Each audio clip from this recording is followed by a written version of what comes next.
Assalamualaikum warahmatullahi wabarakatuh. Perkenalkan, nama saya Dwi Kurniawan Wijaksono, NPM 418221000019. Di sini saya akan mempresentasikan sebagai tugas mata kuliah manajemen kontrak pertemuan keempat. Adapun materi presentasi yang akan saya bawakan saat ini yaitu tentang yang pertama, regulasi hukum konstruksi dalam era digital, perkembangan dan tren hukum konstruksi di Indonesia. Yang ketiga, hal yang perlu diperhatikan dalam lingkungan konstruksi. Yang keempat, yaitu ada landasan teori. Regulasi hukum konstruksi dalam era digital. Di era digital, industri konstruksi menghadapi tantangan dan peluang baru yang memerlukan penyelesaian dalam regulasi hukum.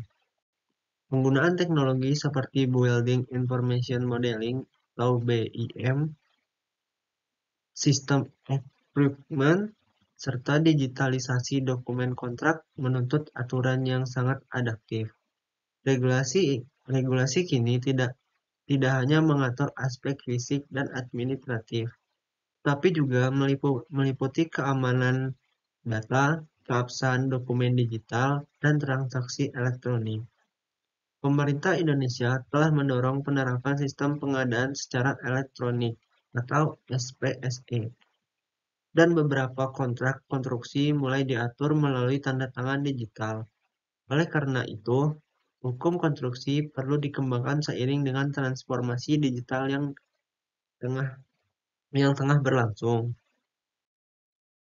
Lanjut, perkembangan tren hukum konstruksi di Indonesia. Hukum konstruksi di Indonesia terus mengalami perubahan mengikuti dinamika pembangunan nasional dan globalisasi. Tren yang muncul di antara lain peningkatan peran hukum dalam keberlanjutan atau sustainability, transparansi pengadaan, dan akuntabilitas proyek. Perubahan juga terlihat dari perkembangannya skema public-private partnership atau PPP dan kontrak berbasis kinerja performance basis contracts. Di samping itu, peran lembaga penyelesaian sengketa seperti arbitrase dan mediasi semakin penting untuk mengatasi konflik di proyek. Tren lainnya adalah meningkatnya kesadaran terhadap aspek hukum lingkungan dalam proyek konstruksi, serta perlunya adaptif terhadap standar nasional dalam proyek multinasional. Lanjut, hal yang perlu diperhatikan dalam hukum konstruksi. Dalam pelaksanaan proyek konstruksi, beberapa hal penting harus diperhatikan dari sisi hukum. Yang pertama, kejelasan kontrak kerja, termasuk ruang lingkup pekerjaan, jadwal, pembayaran, dan penyelesaian sengketa. Yang kedua, kepatuhan terhadap perizinan dan peraturan lingkungan seperti AMDAL.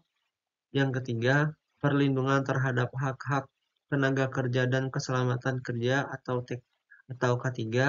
Yang keempat, pengelolaan risiko baik dari segi teknis, finansial, maupun hukum. Kelalaian dalam aspek hukum dapat menimbulkan sengketa yang berakibat pada keterlambatan atau bahkan kegagalan proyek.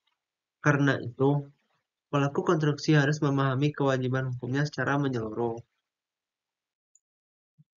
Terus masuk ke landasan teori dan regulasi.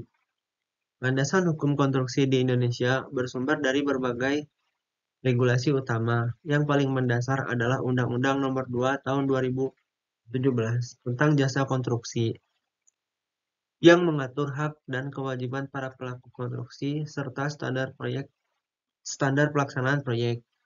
Selain itu, terdapat Peraturan Presiden Nomor 12 Tahun 2021 tentang pengadaan barang atau jasa pemerintah yang mendukung proses pengadaan yang transparan dan kompetitif. Untuk aspek digital, terdapat Undang-Undang ITE (Informasi dan Transaksi Elektronik) sebagai dasar hukum sahnya dokumen dan transaksi digital. Teori hukum yang relevan antara lain teori kepastian hukum, teori keadilan, kontraktual, serta teori perlindungan konsumen, yang semuanya memberi dasar pemikiran dalam membangun sistem hukum konstruksi yang responsif. Kesimpulan yang dapat kita ambil dari presentasi ini yaitu perkembangan teknologi digital dan kebutuhan pembangunan yang semakin kompleks menuntut hukum konstruksi di Indonesia untuk terus beradaptasi. Regulasi kini mencakup tidak hanya aspek fisik dan kontraktual, tetapi juga keamanan data, sistem digital, dan keberlanjutan lingkungan. Dengan memahami tren dan landasan hukum yang berlaku, para pelaku konstruksi dapat menghindari risiko hukum serta memastikan proyek berjalan sesuai aturan. Ke depan, harmonisasi antara teknologi dan hukum akan menjadi kunci dalam pelaksanaan proyek konstruksi yang efisien, aman, dan berkelanjutan. Mungkin buat presentasi pertemuan kali ini dicukupkan sekian. Jika ada salah kata dan salah sebut, jika ada salah kata, ya mohon maaf. Saya tutup dengan wassalamualaikum warahmatullahi wabarakatuh.